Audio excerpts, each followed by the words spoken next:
So without making this video intro, what?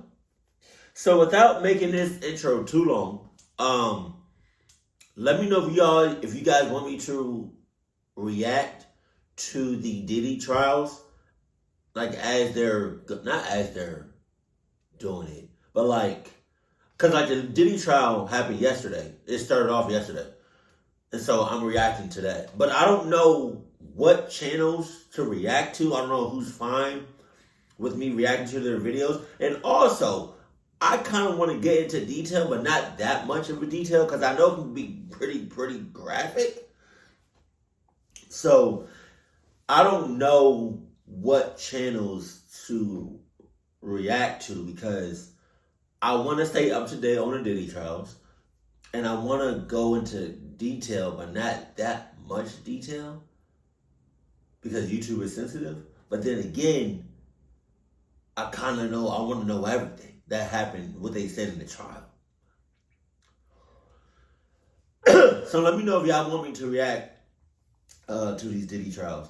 Also, I made a post a few weeks ago saying that I need like an hour-long reaction so I could taste the cocoa powder dark chocolate for the popcorn. And somebody put a link to like these Diddy files or Diddy videos, and they got like 15 likes. So yeah, just let me know if y'all want me to react to these Diddy trials, like as they're doing them, because yeah, I think I said it right.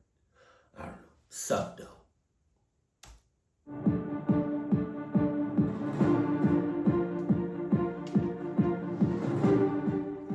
I'm Eva Pilgrim. Thanks for streaming with us. The highly anticipated trial against Sean Diddy Combs is now underway. It was a whirlwind day. A jury was seated. Opening statements were delivered, and the first two witnesses, a male escort and a former security guard, were called.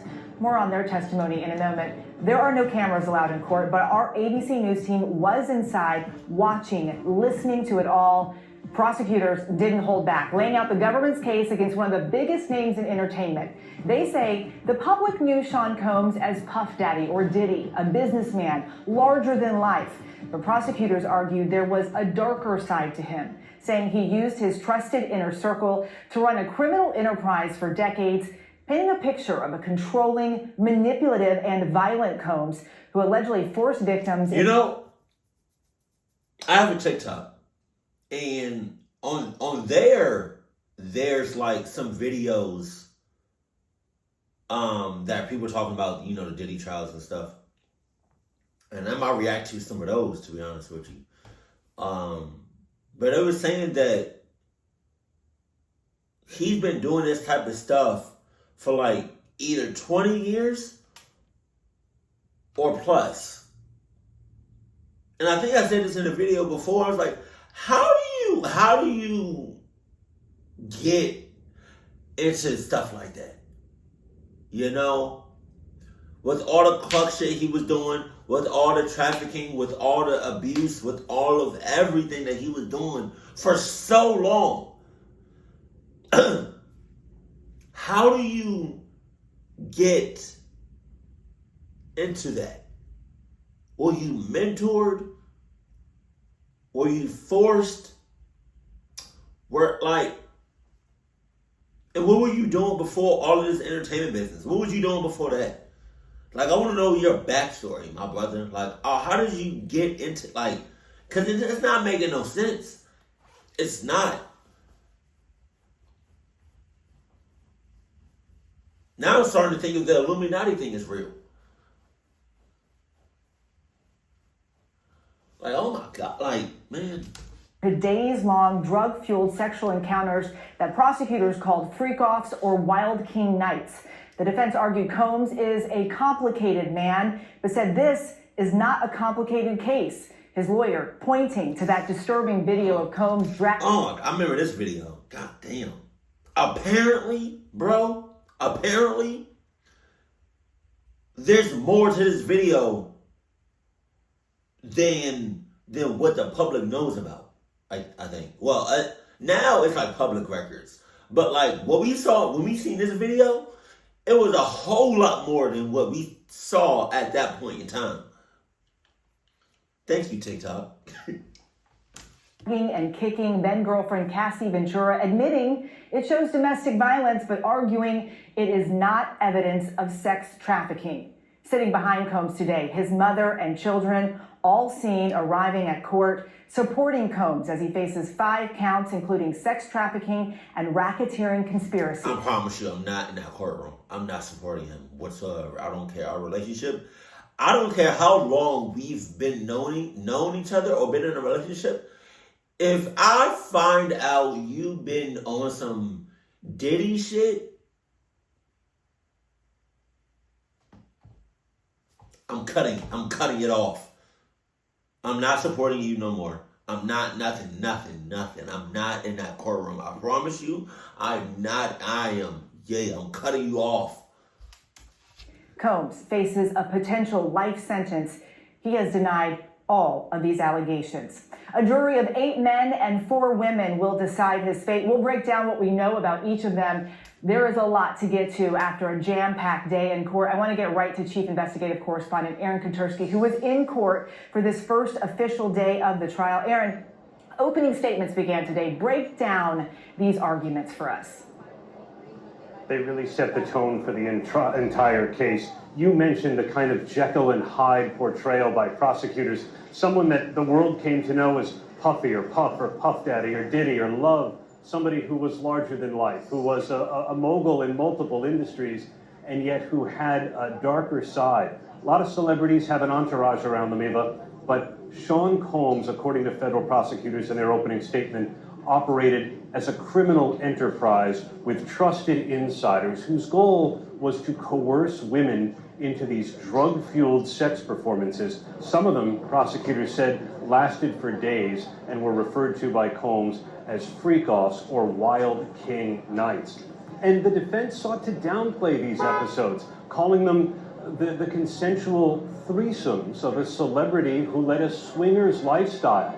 And though they conceded that Combs could be violent with women, even women that he loved and was in a relationship with, they said he's not charged with being violent. He's not charged with domestic violence, with assault even. They said he's charged with sex trafficking, and what's depicted on the video in the Los Angeles hotel from 2016. And in other episodes, they say, damn, that was 2016. Yo, life is moving fast as may show Combs being violent, but doesn't show him being a sex trafficker, and they say it wasn't part of any racketeering conspiracy as alleged. We saw Sean Combs' family going into court today. Did he interact with them at all? He did, right from the start. He came into court, Eva, all smiles as his... Alright, so I'm not too familiar on who his family is or what they look like. Who is this trying to covering up her face? Who is that? Let me know. Guys immediately locked on to his family seated in the second row, his sons and daughters, his mom, all there to support him. He blew them kisses in court, made gestures across his heart. But once the opening statements began, Combs was much more dispassionate. At one point, as a man who says he was paid to have sex with Cassie Ventura while Sean Combs sat on the corner masturbating, Combs pushed his chair away from the defense table. His arms went down and he crossed his legs, listening impassively to all of this. At that point, when the male escort was testifying, his daughters left the room.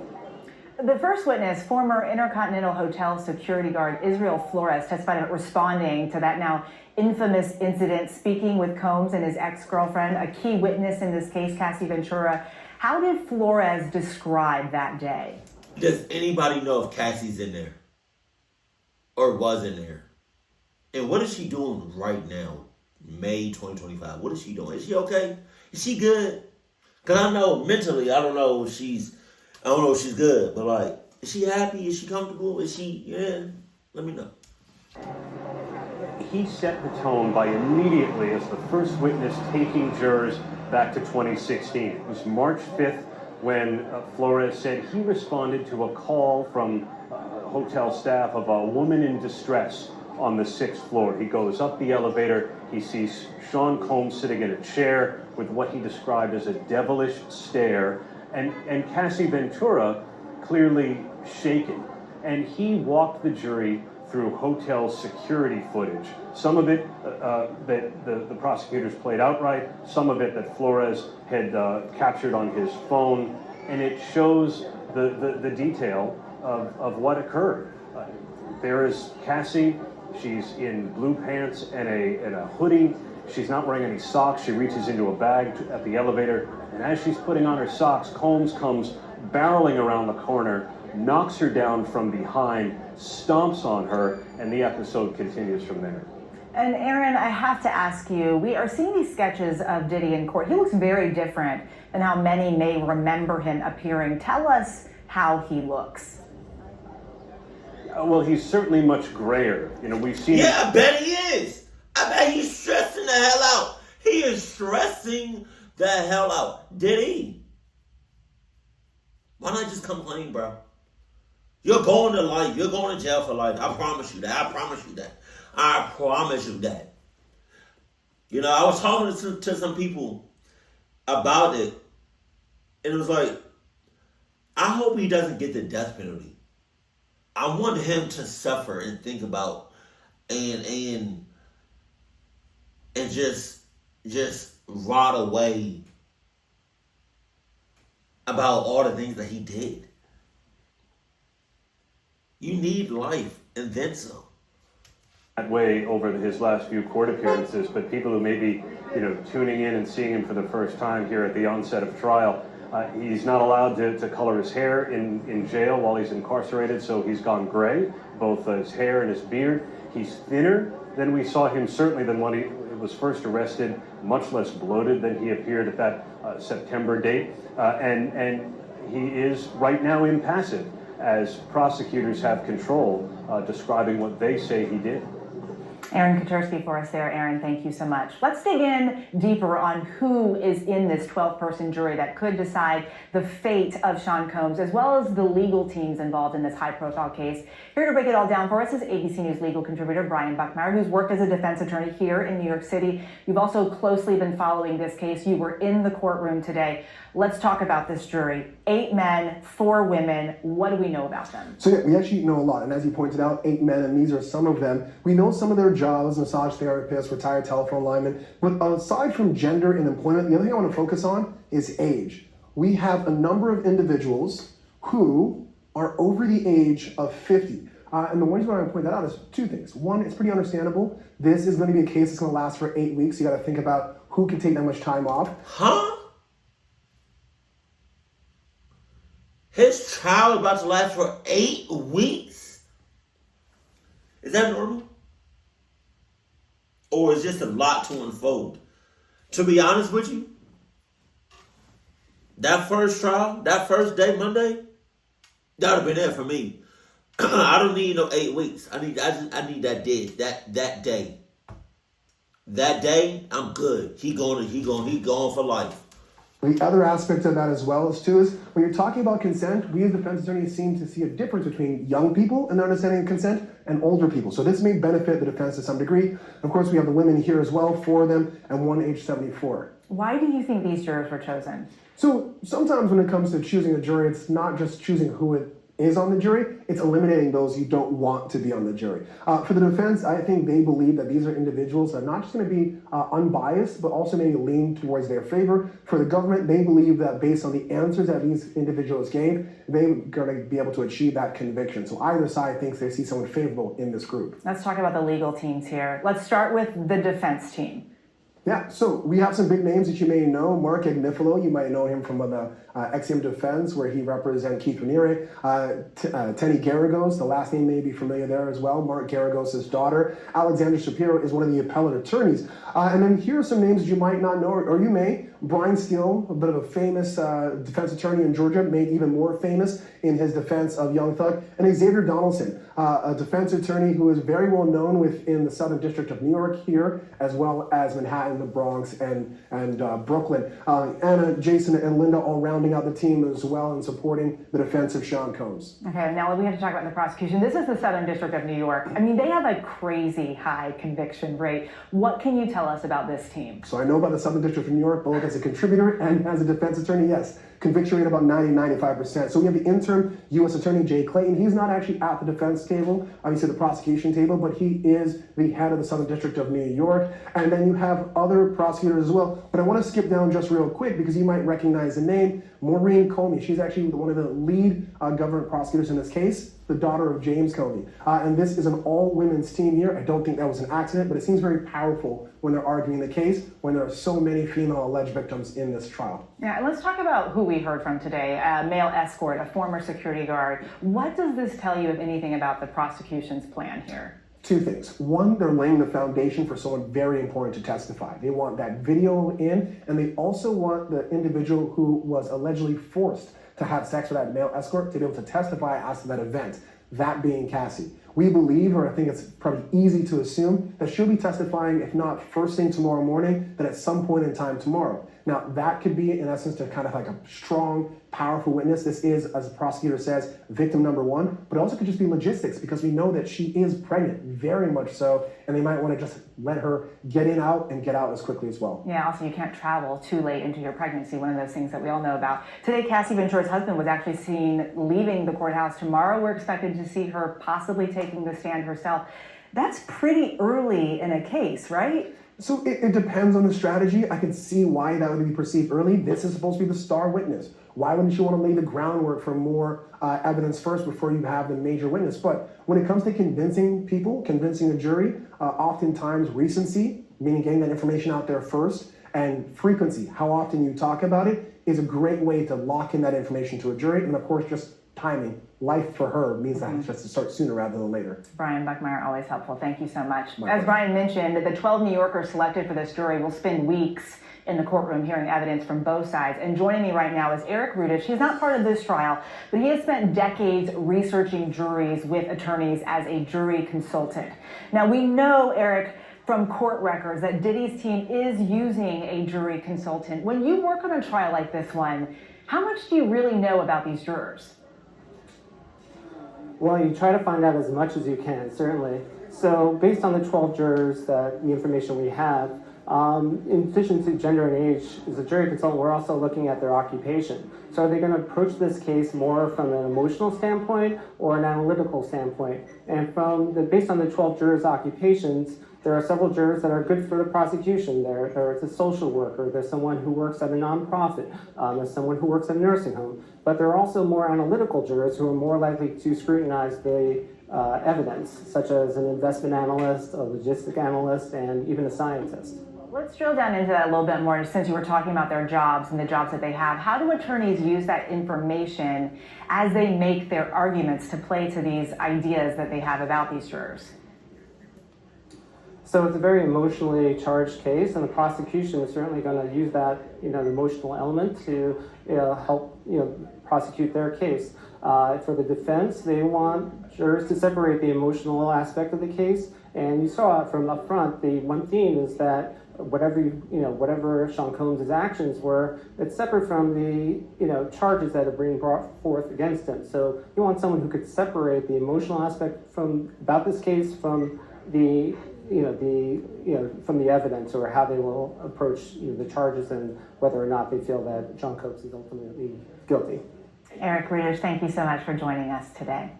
Well, still ahead, the defense and prosecution gave an overview of their cases today. What does that reveal about possible strategies, and how might they play with the jury? We break down the arguments next.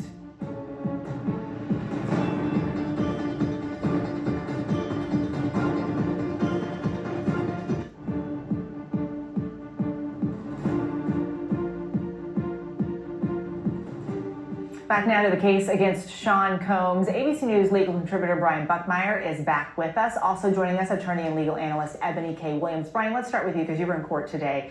What did you think of the prosecution's opening statements? Do you think it was compelling for a jury? Oh, very compelling. I think it was good in the sense it was just under an hour, so I don't think people really drifted away. They were able to stay focused, start off with some good themes and also some good examples, talking about a night in which Sean Combs heard allegedly that Cassie was with another man, got an employee up at the middle of the night at gunpoint, and the security guard rushed his person's house, broke in, and laid out how these intricate examples of Sean Combs flying off the handle, as they seemingly described, were parts of this racketeer conspiracy, that he had this inner circle that helped facilitate not only every want and need that he wanted, including his freak-offs, but also how he used them to control individuals around him, marching through each and every one of the elements in this case. It was easy to follow and very compelling. Ebony, what do you think of the defense's strategy? Yeah, I think the defense did a lot of the things that they needed to do by way of conceding some obvious points, right? You can't tell this newly sat jury of 12 that you didn't see what you saw on that tape, that horrific, traumatic, violent tape of Sean Combs violently attacking Cassie Ventura. So I think the defense was smart to say, hey, if we were here for domestic violence, we wouldn't be here. He absolutely committed that act. He did some horrible things. He might even be perceived by many of you as a bad person, but it's not against the law to be a bad person. My client is not being charged with domestic violence in this particular matter. Thus, this is a not guilty verdict. That's their argument. But do you think it's problematic that they admitted, basically, that... No, I think they had to, Eva. I think, preserving credibility is going to be so key for both the prosecution and defense, right? So they had to try to earn some level of truth-telling points, if you will, with this jury. And I think they were able to do that by admitting the very, very obvious things we know so far. Okay. So, Brian, as a defense attorney, obviously they're going to be trying to poke holes in the prosecution's case. Do you think they're going to lean into that? I think that's the case. As Ebony laid out, you have to admit to some degree to garner credibility. You can't go look at that video and be like, well, that's AI. That's not really our client doing that. And I think there's a strength in saying he is guilty of some things, but he's not guilty of anything. And I think Tenny Garagos, the defense attorney who did the opening statement, a very well-reasoned, well-argued opening statement, said it's not about whether or not he's a bad person, it's whether or not the government or the prosecution has proven their case. And these are the allegations, these are the charges, these are the elements. Nah, he's still a bad person.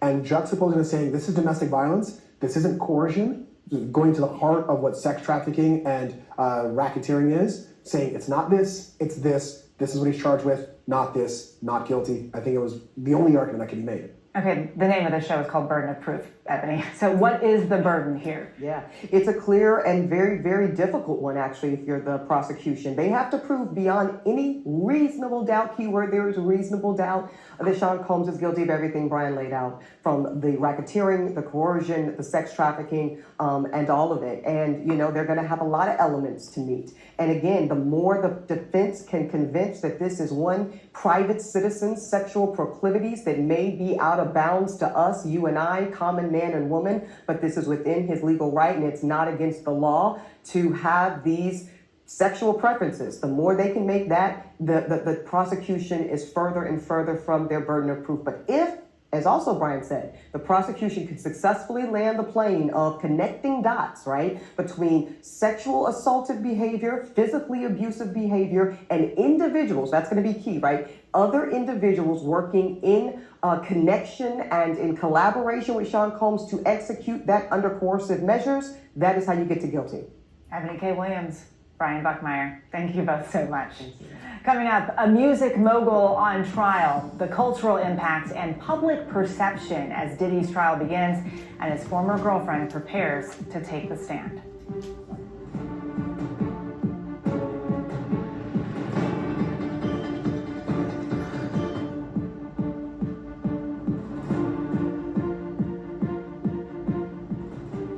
It's no surprise there's extreme public interest around the world in the Diddy trial as testimony gets underway. So what are people saying? For that, we turn to Kelly Carter, who covers entertainment and pop culture for us. Kelly, we heard it from prosecutors how Combs created this empire and that the public saw him as a larger-than-life cultural icon. Yet prosecutors say there was this other side to him. He's pleaded not guilty to all the charges. The interest is crazy, though. We've got to talk about the lines outside the federal courthouse this morning. Our Aaron Katursky said it was more than a block long. One guy was in the front of the line trying to scalp his seat for $350.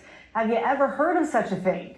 I have never heard of such a thing as someone trying to scalp a ticket to go inside of a courtroom. I have seen, and we all have seen, fandom, line up with signs in support of people. I remember covering that 2009 Chris Brown assault case out here in Los Angeles, and I was met with just hundreds of fans who were outside with those fans in support, with signs in support of Chris Brown, but never someone waiting in line trying to pawn off a ticket as if this is Star Wars. This is something we've never seen before.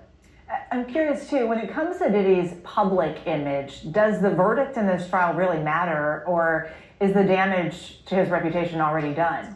I think the damage is significant, and quite frankly, I think that the court of public opinion is ultimately going to weigh so heavily, if he is found not guilty of these charges. I don't think that we should all imagine a world where he goes back to business as usual, because I think we know too much. And that's kind of the sentiment, I think, of a lot of people who've been paying attention to today's testimony and who read anything going into today's testimony. We know too much, and people are going to have very strong feelings about the things that they've discovered about him. Kelly Carter, thank you so much for being with us. Thank you. And thank you for joining us for this episode of Burden of Proof, the case against Diddy. We'll be back with new episodes every day of the trial, bringing you the latest from the courtroom, plus live analysis from experts and contributors. The show streams right here on ABC News Live, Disney Plus, and Hulu at 5:30 p.m. Eastern. I'm Eva Pilgrim. Have a good night.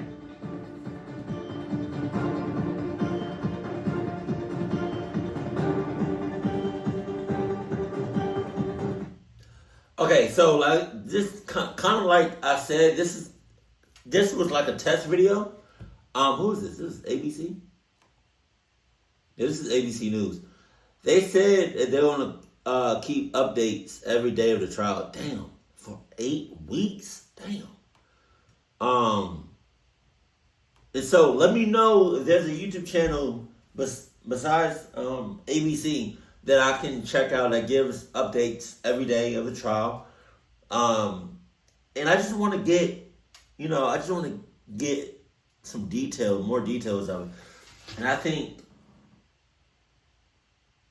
TikTok is where it might be at, to be honest with you. All right, so now I'm on TikTok, and yesterday I was looking at some videos, and they got like a little bit more detailed during their first trial. So I just want to look at some more videos.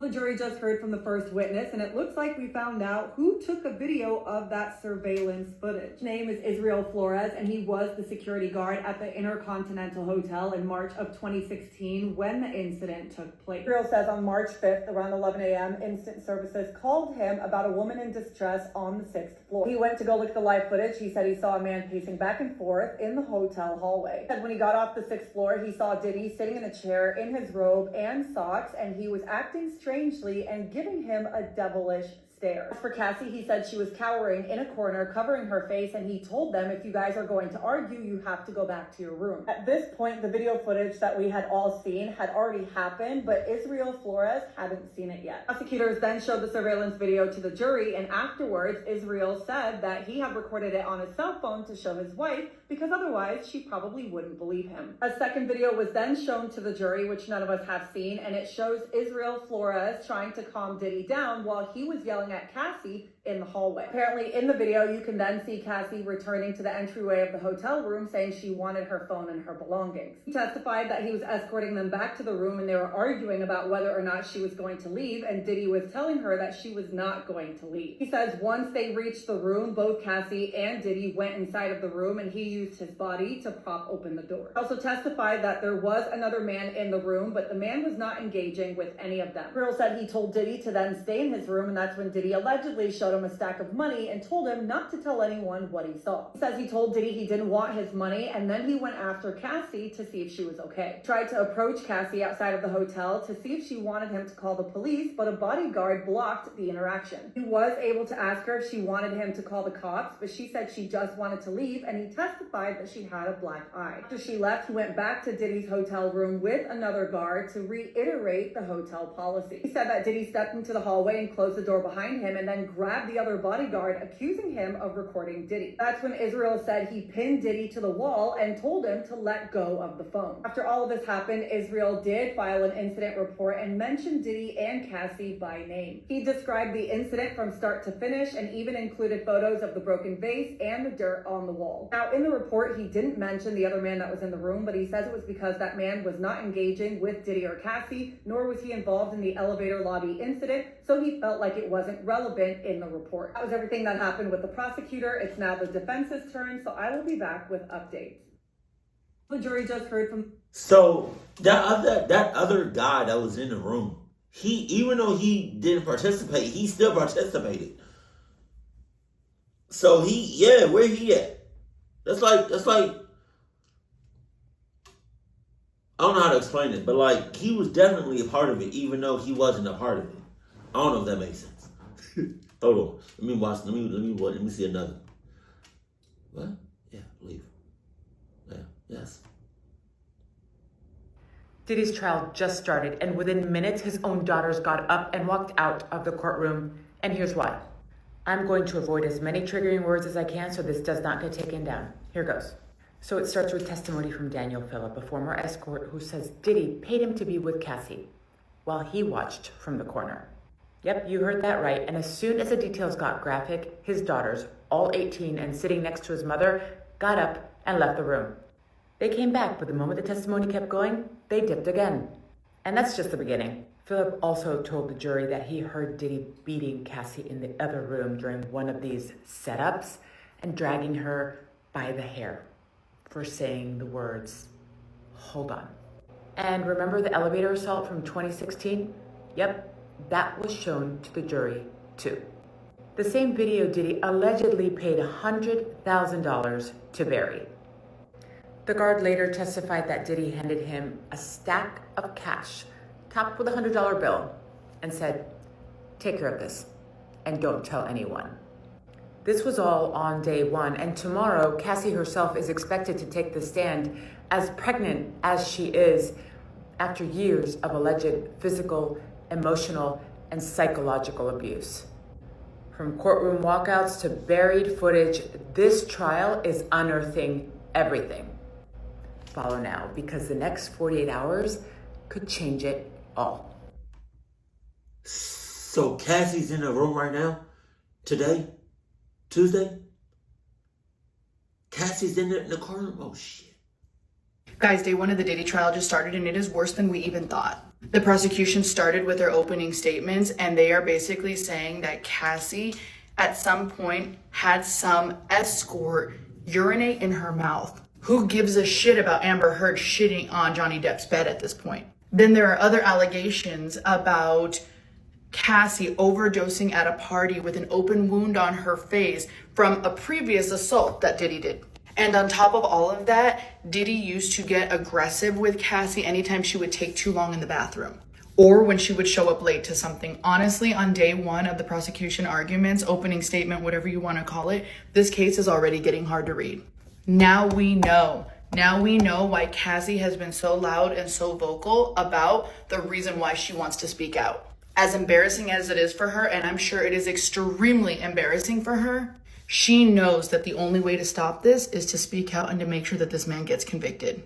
And so far, what it's being described in the courtroom is that Diddy is just looking off into space and just sitting there emotionless. I think this man knows that he's cooked already, and it's not going to end well for him. But again, if this is just the first hour of day one, I can't even imagine what we're going to see. I followed day one of the Diddy trial, so you don't have to. Here are the key details so far. Content warning. At the heart of the case are two women and other witnesses, singer Cassie and another woman known only as Jane, who was a single mother when she met Diddy in 2020. Prosecutors say Diddy forced Cassie to have sex with male escorts while he watched and filmed the encounters for leverage. And one of the most disturbing accusations, they say he forced a man to urinate in her mouth. Another time, enraged over her dating someone new, he allegedly grabbed a gun, hunted her down, and beat her so badly she couldn't even walk. They also discussed freak-offs, multi-day sex parties where Diddy allegedly drugged guests and demanded control. Cassie, they said, was repeatedly forced to take drugs and perform sex acts to remind her who was in charge. The charges go beyond abuse. The government says this is racketeering. Diddy didn't act alone. His bodyguards, assistants, and employees allegedly helped him carry out his crimes, from kidnapping to covering up evidence. The jury will see evidence including dozens of text messages organizing free golfs, hotel receipts and car service records, video clips showing Diddy assaulting Cassie. In their opening statements, Diddy's lawyers didn't even deny all the allegations. They admitted that he assaulted Cassie in 2016, calling the footage indefensible, but insisted this case isn't about trafficking, just a messy, toxic relationship. They even joked in court saying baby oil isn't a federal crime. The first major piece of evidence was security footage from a 2016 hotel incident showing Diddy throwing Cassie to the floor, kicking her and dragging her by her hoodie as she eventually cowered in the corner. The first witness to testify was hotel security guard Israel Flores, who's now an LAPD officer. He described Diddy as devilish, claiming that he tried to bribe him with a huge wad of cash and then attempted to grab a security guard's phone to erase evidence. But Flores refused and even pinned Diddy against the wall when he got aggressive. Diddy's lawyers cross-examined him, questioning why he didn't add certain details to his report. Now, the next person to testify was Daniel Phillip, a male escort who was hired by Diddy. His testimony revealed even more of the control Diddy allegedly exerted behind closed doors. Phillip described receiving specific instructions from Diddy during sex acts with Cassie, including when to O, when to E, and how to role play. He said Diddy watched her and watched him from the corner masturbating, sometimes stepping in to assault Cassie. One night, Phillip said Cassie appeared to be completely passed out, half on and half off of the couch. He said he saw Diddy be violent towards Cassie, but never intervened. At the time of this video, the defense was cross-examining this witness, and I will provide more updates as they come along. I followed day one of the Diddy. How do you see something like this firsthand and not do nothing? Is it money? Is it like somebody holding you at gunpoint? Like, how are you able to look at this firsthand a few feet away from you, and you're just not gonna do nothing? Keep it cool, keep it classy, and I love you. Stay happy, my family. Jesus.